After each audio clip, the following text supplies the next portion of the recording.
Hello, my name is Dean, and welcome back to the Vistas and Vittles channel. As you can see, Kyra is not here. She's currently behind the camera. I am here with my friend Bart, who is currently on his scouting trip to Portugal. And we thought we would take this opportunity to interview him about his experiences, to see what he's learned, what he's hoping to find, and to just converse. So I don't know what answers to what questions we're going to get today. I just thought it would be interesting hearing from Bart since he's currently on his scouting trip. So Bart, thank you. Thank you. So we knew Bart in the United States, and we've been close friends. And I just wanted to get from you, how did this journey start for you? Well, part of the start is as in this whole experience about being flexible and responsive. So my partner Lawrence and I were going to do a longer scouting trip, probably in June.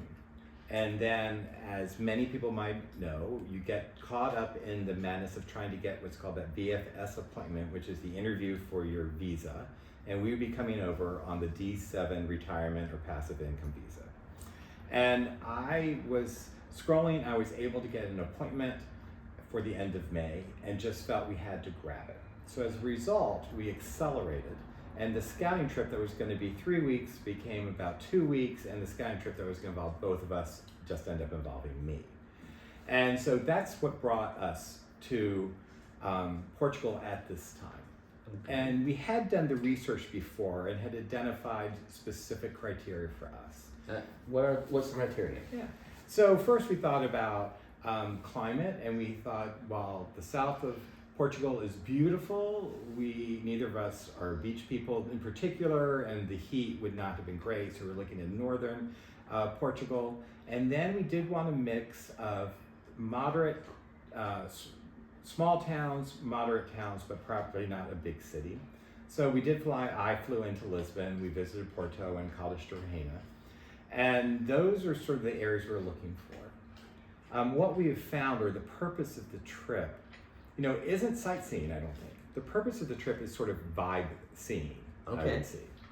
And so a lot of what I've been doing is walking the towns. And I have to say, Portugal is so glorious, so I may have gone into a site or two, but I would always try to just get a sense of what it would feel like, not to visit, but to live in the city, and sort of what sort of energy it was giving to us. And would this be a neighborhood we'd love to walk into? Could we see ourselves living a daily life and going to a cafe, going shopping, stopping and talking to friends? And did it feel not like a tourist destination, but like a home?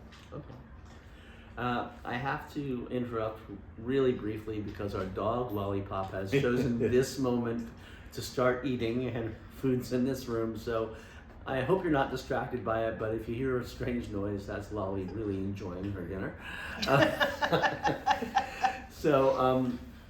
Now you said like walkability and getting the vibe of a place. Right. Okay, what kind of vibe do you think that the two of you were really looking for? Well, we have lived in big cities together, and then now both of us are retired. We live in sort of a smaller area in upstate New York. And so, but we were looking for sort of what by United States standards would be considered a mid-sized city. And then we also currently live in a pretty small area in upstate New York, so we said, let's compare the two. And then the other part too is, versus flat versus hills. And so it's important, as we looked at Porto, which is very interesting to us, very exciting to us, to say, are we comfortable walking up and down the hills throughout the day? And certainly we are all excited about the fact that living in Porto can be your fitness regime, and we'll all look forward to losing weight and getting more fit. But the other part is, was that a livable or doable experience for us? And so every time we looked at an apartment, or every time I looked at an apartment, I would try to arrive at least an hour early and just sort of walk the neighborhood and say, after a day out shopping, am I going to be exhausted walking up to the apartment? at the end of the day, well, I want to go out into the city and be part of it, and will it speak to me? And so we were looking for a place that had a mix of generations. We didn't want it to be an expat enclave, but a mix of native or Portuguese or other expats, as well as those who are tourists, and then also a nice mix of different activities. So yes, restaurants and bars, but also maybe a bookstore and different things that just made you feel like this is a neighborhood where we could settle for a while. Mm-hmm. And while we didn't need to be desperately far from tourism, we did not want to be in the town center where every interaction would be with the tourist. Okay.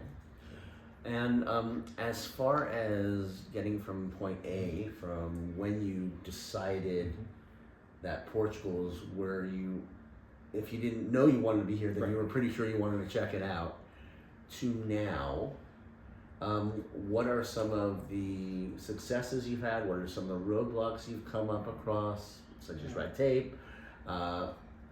Just talk a bit about your preparation for this. Well, so we actually have known you and saw you and Kyra go through this process.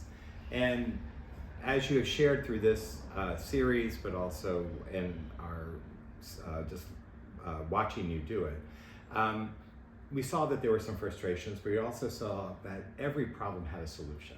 And you just have to approach it that way.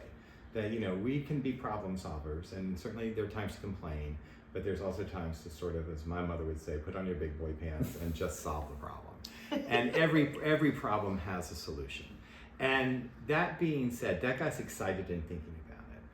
And the other part that was important for us is, certainly, as everybody knows, there's, the United States is unsettled, let's say, speak euphemistically. But while we as a gay couple might want to leave some of the political turmoil of the United States, our motive had to be to walk towards something, not walk away from something. And so the question we asked ourselves is, what are we walking to? And as a couple who is reasonably fit, who are very healthy and have this opportunity in our early 60s, mid 60s, this is the time to have an adventure.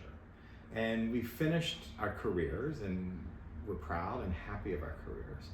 But now it's time to give ourselves the gift of a new activity, a new opportunity. And this was the time to do it before it was too late. And so that motivated us to look for it. And then, as you know, Facebook groups, variety of expat Facebook groups are hugely helpful. And the Friends in American PT group is extraordinarily helpful. And go to the file tab and look at the files, and they have great documents and you can follow them. The other part that can be helpful is you can see other people who are hitting some of the snags. And the snag for us was certainly that VFS appointment. Mm-hmm. And really it's about virtual hand holding. Okay, everybody's going through it. And part of it is to know when to ignore the comments, because we all know that Facebook is a forum for griping as well as a forum for help. So how do you balance the two? And so the first snag for us was that VFS. And the other hurdle we had to overcome is we actually looked at the timeline that we recommended and said, what's going to take the most energy? What's going to take the most financial commitment? What's going to take the longest to get accomplished? So an easy win for us, by the way, was to get that NEEF. We did use a service. It was about $150, which we thought was reasonable for the fee. And we got the NEEF. And that was a nice thing to start with because it was a win. It was a win that came quickly. Mm-hmm. Then, the longest is to get this housing. It's a non-negotiable. You have to have that year commitment plus the year commitment of the housing. And that was the next big step for us. We have gotten our FBI fingerprints, and it's in the process of being apostilled. Yep. And so we're kind of checking that off. I am hopeful that we'll be able to get the bank account while we're on this trip now. And then, so we think by the end of this trip, we will have identified an apartment, we'll have opened the bank account, and we'll have the NEEF, which are the three biggies. Mm. And then my partner Lawrence and I will come back later just to certainly have that shared experience of a scouting trip. Even though decisions have been made, the shared exploration of a new country together is going to make sure we're both equally excited about the journey. So there's a lot of important things about a scouting trip. You mentioned the apartment, the possibility of the bank account, Right. and all of the preparation that goes to the VFS appointment, which we know of people who've done the whole thing from the United States. And that has its own set of problems and its own set of wins too. So for you personally, what was the most important thing for you, be it an accomplishment or an experience, a feeling, about actually doing the scouting trip physically? Yeah. So it's a privilege to be able to do it physically. Not everybody can do it. And so I really am very grateful that I have the ability to do this. And I guess there are two things that were important to me. And part of it came from reading some of the Facebook posts on the groups or watching some of the YouTube videos. And I wanted to make sure that I had to leave behind the idea that I was transporting America to another country. I'm coming to a country to celebrate its culture, its joys. And so as I walked around the various cities we visited, it's not to look for what I will miss, but what I will gain. Because again, you can solve a problem. You know, if people have said you can't find certain spices here, well, make your own spice blend, or order it from someplace else. But is that really the best use of time to focus on those things that are different, as opposed to say, focus on what am I gaining, and can I see myself in this town and in this place? And so what we gain in any town in Portugal, every time I've gone through, is a sense of belonging to a culture and a history that is greater than myself. And that's certainly true in the United States. I'm not saying it doesn't exist there. But when you walk through these towns and you see the tile, and you see the people, and you have plazas or placas, and you have a country that is set up around socialization and interaction and casual, the gift of happenstance of running into people or meeting new people, that is something that doesn't exist specifically in big cities where my bulk of my life has been spent. And so that's something that I really looked for, not just as I went from place to place, not just how easy it is to get from place to place, but what are the opportunities that exist? And what are the places where people seem to be sitting and gathering? And where is that sense of community to be found? And so that was very exciting. The other part, some real basic things is, there are very many wonderful visiting towns that have no functional stores in them. And I love to go through an antique store, but when you need a hammer, you want to have a hardware store. So as we have the eye to it, it's not just look for charm, but look for functionality in the neighborhood. Is there a supermarket? Is there in New York City, we would call it a bodega, but is there a local produce stand? Is there a farm market where you could do casual shopping? And how long would it take to get to a grocery store where you might want to do a greater haul? And to that point, what is the grocery store like? Like, that was a site I visited. It's like, let's go into the various grocery stores. And it was more to see just what does daily life look like. Certainly it's celebratory to see the prices, particularly the prices of local goods are really still quite a deal. Imported goods always have a surcharge in them, but the local goods are really amazing. And so we went and saw, I went and saw what is it like in that area. And to that end too, I chose to stay in, if not an Airbnb, a hotel that had sort of a suite, so that every now and again I could stop by the local farmer's market and pick up some cheese and some vegetables and go to the grocery store and get that €3 bottle of wine, which is surprisingly good, and then make a meal at home. So that there were times when, so of course I'm a tourist, but there are times when I could feel like that this is what daily life might look and feel and taste like. Well, you got to that question before I did. So I was going to ask you, just about the tourist experience versus the hopefully local experience, which we share that view. So I know that a challenge coming up for you is the fact that you have a couple of dogs. Yes. And have you started thinking that through? Absolutely. That will be the next big hurdle. Not only do we have dogs, we have a yellow lab and a Bernese mountain dog, which means we have an 80-pound dog and a 90-pound dog. And they will not fit neatly under the chair in front of us on the airplane.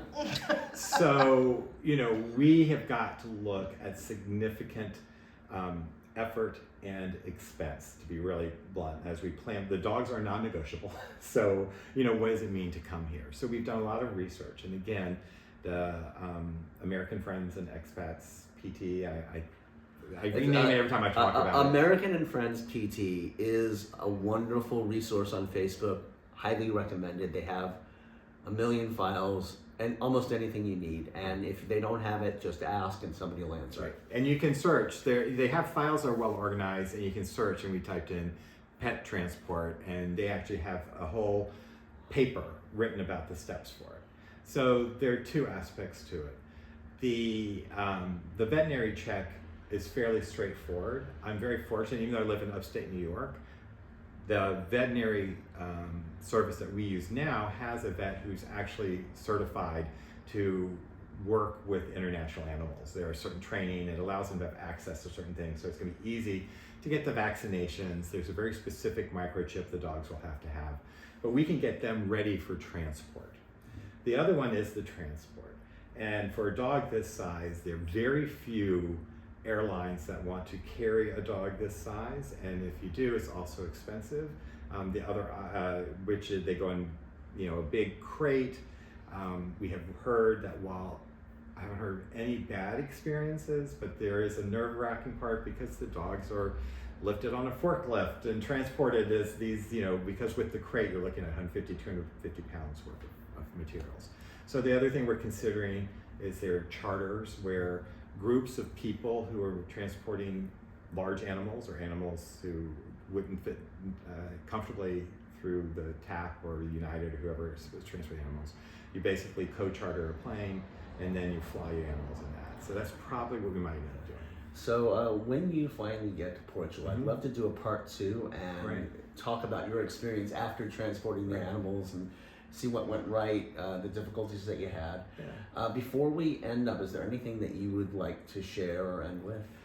So, two things. Number one, the other mindset we needed is as we looked, I looked at a couple of apartments, and Lawrence was there through FaceTime as technology allows. But as we look for that, we aren't looking for the perfect place. We're looking for a comfortable and exciting place to land, because the market here is competitive. The prices compared to New York are actually still quite reasonable, but the prices are going up and you need to act quickly. And so, it was really helpful for me to say while Portugal may end up being our forever destination, the apartment is not going to be our forever home. It's a place for land for a year as we decide where we settle. And that was really helpful for me. And then along those lines to say, okay, but what are our non-negotiables? For us, there was some access to an outdoor space, like a balcony or something like that. And the other part was a level of vibrancy, and that was the feel in the neighborhood. What does it feel like? And those to me became my two non-negotiables, was really about the sense of the neighborhood and some chance to be able to sit out and enjoy sort of this 3-season weather that you get in Portugal. And the last thing we thought on this journey, and this helped us as we started the journey, you really aren't committed until you sign the lease, until you get the D7 approval. I mean, this is an adventure, and it's not a lifetime commitment. So, as we started our process, we're like, let's just explore, let's just invest this time, this energy to get this far.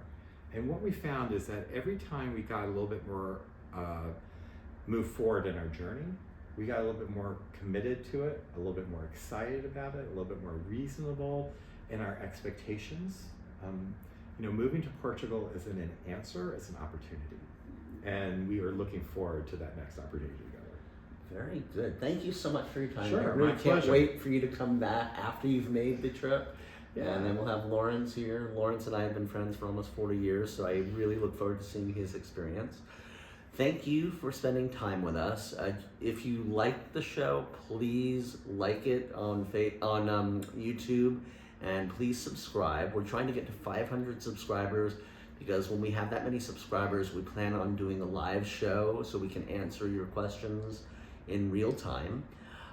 Coming up pretty soon, we're going to do a show on our 6-month budget check to see how we're doing money-wise. We're also going to do a show about our experiences with both the VFS appointment and the AMA appointments.